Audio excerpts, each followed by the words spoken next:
10 June দুপুরে পানিসাগর সমষ্টি উন্নয়ন আধিকারিক মানস ভট্টাচার্যের নিকট ডেপুটেশন প্রদান করেন all Tripura employees MGNREGA welfare association তথা আত্মা এর পানিসাগর ব্লক সেলের একটি প্রতিনিধি দল। উক্ত প্রতিনিধি দলে উপস্থিত ছিলেন all Tripura MGNREGA employees welfare অ্যাসোসিয়েশনের পানিসাগর ব্লক সেলের সভাপতি অর্জুন দেবনাথ, আত্মা এর ডিস্ট্রিক্ট সভাপতি সঞ্জীব দেবনাথ, আত্মা এর উত্তর জেলা সম্পাদক প্রান্তুষ ভৌমিক সহ আত্মা এর পানিসাগর ব্লক সেলের সকল সদস্যবৃন্দ।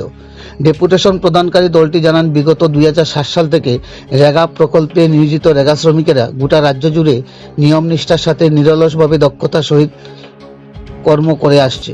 বিগত দিনগুলোতে মাঝে মধ্যে মাসিক সাম্মানিক বেতন ভাতা পেতে অনেকাংশে একটু আধটু ব্যতিক্রম হলেও প্রতি মাসে সাম্মানিক বেতন ভাতা নিয়মিত পেয়ে থাকতেন।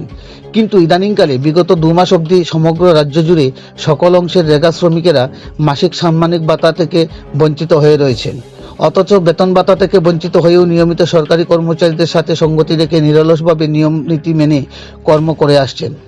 এতে করে বর্তমান দ্রব্যমূল্যের ঊর্ধ্বগতি এবং সীমিত সাম্মানিকের টানাপূরণে বৃদ্ধ মা বাবা, স্বামী স্ত্রী, সন্তান সমেত পরিবারের জীবন জীবিকা নির্বাহ করতে গিয়ে রেগা কর্মচারীরা পড়ে যায় ভীষণ বিপাকে। পাশাপাশি পরিবারের শিশু সন্তান সহ বৃদ্ধ মা বাবাদের চিকিৎসাজনিত ওষুধপত্রের যুগান্ত দূরস্থ। বিশেষ করে রেগা শ্রমিকেরা নিয়মিত কর্মে যোগ দিতে গিয়ে বাইকের তেলের যোগান পর্যন্ত বন্ধের উপক্রম হতে দাঁড়িয়েছে। এছাড়াও রেগা শ্রমিকেরা জানান, মাসিক সাম্মানিক বন্ধের বিষয়ে দপ্তর কর্তৃক তাদের আগাম কোনো কিছু জানানো হয়নি।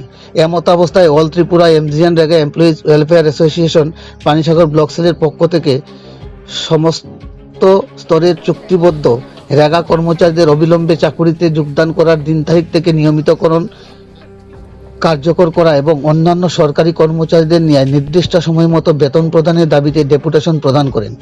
ডেপুটেশন প্রদানকারী দলটি প্রদেয় ডেপুটেশন গ্রহণ করে সমষ্টি উন্নয়ন আধিকারিক মানস ভট্টাচার্য ডেপুটেশনের 2 দফা দাবিগুলোর যৌক্তিকতা স্বীকার করেন এবং বিষয়টি সংশ্লিষ্ট দপ্তরের ঊর্ধ্বতন আধিকারিকদের গোচরে নিয়ে যাবেন বলে মত ব্যক্ত করেন। আত্মা পানিসাগর ব্লক সেলের পক্ষ থেকে ডেপুটেশন প্রদান করে ফিরে এসে প্রতিনিধিরা জানান, এরা সমষ্টি উন্নয়ন আধিকারিকের সহমত ও সহযোগিতায় আশ্বস্ত হয়ে ভীষণ আশাবাদী অচিরেই বেতন বঞ্চনার বিষয়টি সরকার পক্ষ মানবিকতার সহিত দেখবেন। পানিসাগর প্রতিনিধি রিপোর্ট, শ্যামলী, ত্রিপুরা। আসলে আমরা পানিসাগর যে রেগা যে আমাদের একটা সংগঠন রয়েছে, আত্মা সংগঠন অল ত্রিপুরায়, এই অল ত্রিপুরা আত্মা সংগঠনের সিদ্ধান্ত অনুসারে আমাদের আজকে যে ডেপুটেশন, এই ডেপুটেশনের মূল উদ্দেশ্য ছিল বিগত 2 মাস থেকে আমাদের রেগা কর্মচারীরা ওনাদের যে সাম্মানিক বা বেতন আমরা যা বলে থাকি আমরা পাচ্ছি না, এবং আরও অন্যান্য অনেক সমস্যা আমাদের রয়েছে, যে সমস্যাগুলো নিয়ে আমরা দীর্ঘদিন থেকে ভুগছি। আমরা জানি না কার জন্য, কিসের জন্য, কোনো আধিকারিকের জন্য হচ্ছে কি না, তা আমরা কোনো সদুত্তর আমরা কোনো জায়গায় গিয়ে আমরা পাচ্ছি না। তাই আমরা এই রাজ্য কমিটির সিদ্ধান্ত অনুসারে আজকে গতকালকে থেকে শুরু হয়েছে রাজ্যের সমস্ত ব্লকে আমাদের বিডিও সাহেবের কাছে আমরা ডেপুটেশন দিচ্ছি, এবং আগামীকাল আমরা রাজ্যের বিভিন্ন ডিএমদের সাথে আমরা এই ডেপুটেশনে মিলিত হব। আমাদের প্রথম উদ্দেশ্যই হলো আমাদের সময় মতো বেতনটা আমাদেরকে দেওয়া। আমরা দেখছি প্রত্যেক 1 মাস 2 মাস অন্তর অন্তর আমরা বেতনের জন্য আমাদের ভুগতে হয়। কোনো মাসে 15 তারিখ, কোনো মাসে 22 তারিখ, কোনো মাসে বেতন বন্ধ। সেটা আসলে আমাদের যে দারিদ্র্য সীমা থেকেও নিচে যারা বসবাস করে তার থেকেও অবস্থা আমাদের খারাপ হয়ে দাঁড়ায়। মানুষের সামনে বা বিভিন্ন ব্যবসায়ীদের সামনে আমরা যে বেতন পাই না যে শব্দটা বলতে বলতে আসলে আমরা এই সমাজের মধ্যে একটা হাস্যকর হয়ে দাঁড়িয়ে গেছি।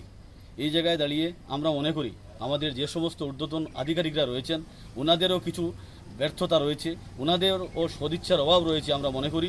কারণ সময় মতো হয়তো বা ওনারা সরকারের কাছে যে মেসেজটা দেওয়ার কথা ওনারা দিচ্ছেন না, যার কারণে সরকারের কাছ থেকে অ্যাভেলেবল ফান্ড থাকার পরেও আমরা নির্দিষ্ট সময়ে আমাদের বেতন বা বেতন বৃদ্ধির যে বিষয়টা নিয়ে আমরা দীর্ঘদিন থেকে আমাদের আন্দোলন, বিভিন্ন সাংগঠনিক আমাদের ডেপুটেশন আমরা দেওয়ার চেষ্টা করেছি।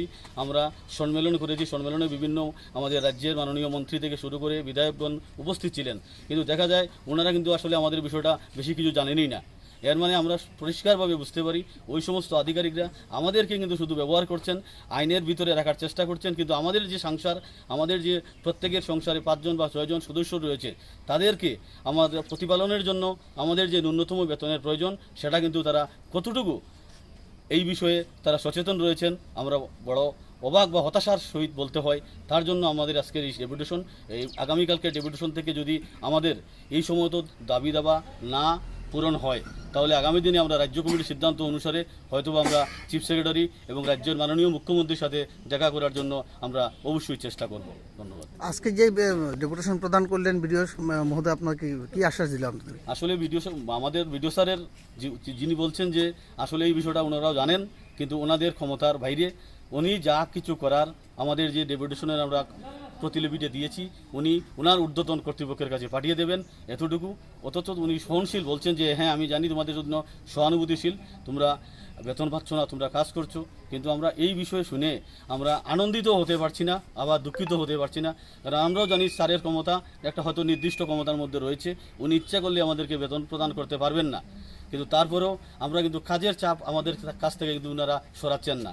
আমাদের সময় মতো কাজ করার জন্য ওনারা প্রতিনিয়ত চাপ দেওয়ার চেষ্টা করছেন, কিন্তু আমরা যে বাইকটা নিয়ে কাজের সাইডে যাইব এবং তেলের যে প্রয়োজন রয়েছে সেই সমস্যার সমাধানটুকু করার জন্য কিন্তু কেউ কোনো হস্তক্ষেপ গ্রহণ না করে শুধুমাত্র সবাই আমাদেরকে সহানুভূতি দেখানোর চেষ্টা করছেন।